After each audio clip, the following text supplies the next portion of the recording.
Hello' বন্ধু বান্ধৱীসকল, কি খবৰ? আজি কথা এটাৰ ওপৰত কথা পাতোঁ বুলি ভাবিলোঁ। বহুত মোলৈ ফোন আহে।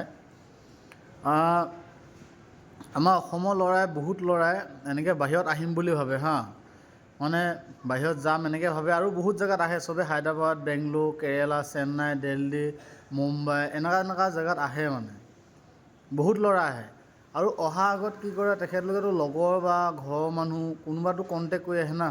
লগৰ ল'ৰা থাকিলে আহে, বা গাঁৱৰ ল'ৰা থাকিলে আহে, বা ঘৰৰ পৰিয়ালৰ কোনোবা সম্বন্ধীয় থাকিলে আহে।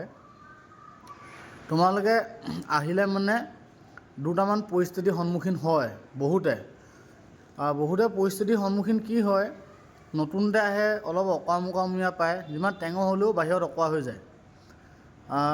লোকেল কণ্টেক্টত ডিউটি লগাই দিব, তোমাৰ 15,000 16,000 চেলেৰি দিব, PF নামত পইচা কাটিব, PF নাথাকে, CL নাথাকে, আৰেনা নাথাকে, এৰিয়া নাথাকে, এইবোৰ পইচা নাথাকে। তাৰমানে চব কোম্পানীত যোনবোৰ লোকেল হেণ্ড কেছ চেলেৰি দিব। গতিকে বহুত গাঁৱৰ জেগাত গুচি যায়। তোমালোকে যেতিয়া আহা না, তেতিয়া অহাৰ আগত তোমালোকে যাক লগত কথা পাতিছা তেখেতক সুধিবা যে আপুনি কোনটো কণ্টেক্টত কাম কৰে, আপোনাৰ এজেঞ্চিটোৰ নাম কি। চিকিউৰিটিয়ে যেনিবা কৰে, তেতিয়া সুধিবা চিকিউৰিটি এজেঞ্চিটোৰ নাম কি। এজেঞ্চিটোৰ নামটো সোধাৰ পাছত প্ৰপাৰলি সুধিবা ডিউটি কেইঘণ্টা, কেইটা ডিউটি, 8 ঘণ্টা ডিউটি, 12 ঘণ্টা ডিউটি, 26টা ডিউটি, 30টা ডিউটি, চব প্ৰপাৰলি সুধিবা। চিকিউৰিটি এজেঞ্চিটো সোধাৰ পাছত তুমি গুগলত বা ইউটিউবত চাই ল'বা যে এজেঞ্চিটো ইণ্টাৰনেশ্যনেল বা নেশ্যনেল হয় নে নহয়। নেশ্যনেল ইণ্টাৰনেশ্যনেল দুটাটো একদম কমন থাকে। কিছুমান লোকেল মানুহে বা লোকেল আমাৰ অসমৰ মানুহেও এটা এজেঞ্চি চলাই থাকে সৰু সুৰাকেনে, হেণ্ড কেছ চেলেৰি দি সেনেকুৱা কণ্টেক্টত ভুলতো নোসোমাবা। আহি পেলানি জীৱনটো বৰবাদ হৈ যাব। তাৰমানে তোমাক লুটি খাই দিব। সিহঁতি দৰমহা দিব, তুমি ভাবিবা 15,000 টকা বহুত যেন লাগিব তোমাক শুনিলে, কিন্তু যেতিয়া তুমি ইয়াত থাকিবা না, দিন কৰাবা, তেতিয়া গম পাবা 15,000 কিমান। গতিকে ইউটিউবত চাবা বা গুগলত চাবা, সেই এজেঞ্চিটোৰ নাম ইউটিউবত চাবা, পাই যাবা এজেঞ্চিটো কেনেকুৱা ধৰণৰ কি হয়। যদি এজেঞ্চিটো তুমি নেশ্যনেল যেন দেখি পোৱা তেতিয়াহ'লে সোমাবা। যদি তুমি নেশ্যনেল যেন দেখি নোপোৱা, তাত আহি নোসোমাবাহি।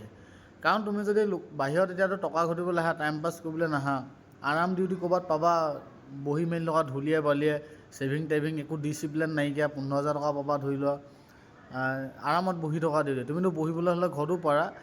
গতিকে আৰামত আহিবা, ডিচিপ্লিন ডিউটি কৰিবা, তোমাৰ ফুল ডিচিপ্লিন।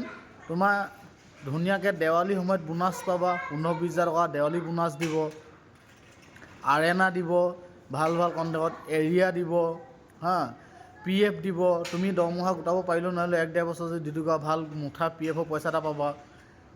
মেডিকেল এনেকুৱা ধৰণৰ কিছুমান মেডিকেল ইঞ্চুৰেঞ্চ থকা এনেকুৱা কণ্টেক্টত কণ্টেক্ট কৰি সোমাবা। আহি পেলানি যি টি কণ্টেক্টত ডাইৰেক্ট সোমাই নিদিবা। আৰু ধৰি লোৱা তুমি হলিডেত ডিউটি কৰিছা কিবা, তেতিয়া তোমাৰ ছিংগুল ডিউটি থাকে, ডাবুল ডিউটি পইচা পাবা। ধৰি লোৱা তোমাৰ চেলেৰিটো ভাল হয়নে নহয়, কোনোবাই যদি কৈ দিয়ে 15,000, তুমি শুনি উচাক খাই গুচি নাহিবা। কথা পতা মানুহজনৰ লগত পূৰা স্পষ্ট কথা পাতিবা, ভালকৈ কথা পাতিবা, ডাইৰেক্ট কথা পাতিবা, হয়নে নহয়, তাৰ পাছত আহিবা আৰু সোমাবা। আৰু বহুতে কয় বাহিৰত আহি মাৰধৰ কৰে এনেকৈ। হয়, মাৰধৰটো আমাৰ অসমতো বাহিৰৰ মানুহজনক মাৰধৰ কৰে, বাহিৰৰ পৰা আহি কেলৈ এনেকুৱা কৰিছ। কিন্তু সেইটো তোমাৰ নিজৰ ওপৰত ডিপেণ্ড কৰিব, তুমি কোনটো ব্যৱহাৰ মানুহৰ লগত কথা পাতিছা, তুমি কেনেকৈ চলিছা, তুমি কেনেকৈ কথা পাতিছা। তোমাৰ নিজ ভালে জগত ভাল বুলি এটা লাইন কয় না। গতিকে তুমি যদি একো নকৰা, তুমি তেতিয়া কোনেও তোমাক একো নকয়। আজিকালি বহুত ল'ৰা আছে মানে নিজৰ মাল নাখালে শৰীৰটো খোজকাঢ়ি যোৱা শক্তি নাই, হাড়দিডাল ওলোৱা, মাল খোৱাৰ পাছত নিজকে গোটেই পৃথিৱীখনৰ ৰজা বুলি ভাবে। সেনেকুৱা হ'লে মানে চবেই মাৰ খাব, ময়ো মাৰ খাম, তুমি মাৰ খাবা।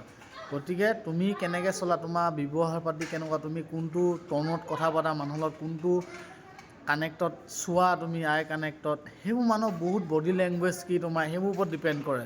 মানুহে মানুহক কেতিয়াও এনেই নামাৰে। আমাৰ অসমৰখিনিও মানুহ, ইয়াৰখিনিও মানুহ, ইয়াৰখিনিতো ভূত বা পিশাচ নহয়, চব একেই। গতিকে তোমাৰ ওপৰত ডিপেণ্ড কৰিব। অহাৰ আগত এইখিনি ডিটেইলছ প্ৰপাৰলি লৈ ল'বা, তাৰপৰা আহিবা। আহি পেলানি কাম কৰাৰ পাছত নক'বা যে চেলেৰি পোৱা নাই, চেলেৰি ফচি আছে, এনেকৈ সেইবোৰ কণ্টেক্টত নোসোমাবা। পৰাপক্ষতো নিজেই কিবা কাম কৰা আইডিয়া লগাবা, বেলেগৰ তলততো সোমোৱা ধান্দা নলগাবা সিমান। কিন্তু ডাইৰেক্ট আহিতো নিজে কৰিব নোৱাৰা, গতিকে বেলেগৰ তলতে কৰিব লাগিব। কিন্তু ভাল এজেঞ্চিত সোমাবা য'ত গোটা গুটি মাল পায়। চ' ইনফৰ্মেশ্যনটো যদি ভাল লাগিলে জনাব, ভাল লাগিলে বুলি। Thank you. মই বাহিৰত 10 বছৰ হ'ল না, এক্সপিৰিয়েঞ্চ হ'ল, মই গম পাওঁ আৰু চ' থেংক ইউ।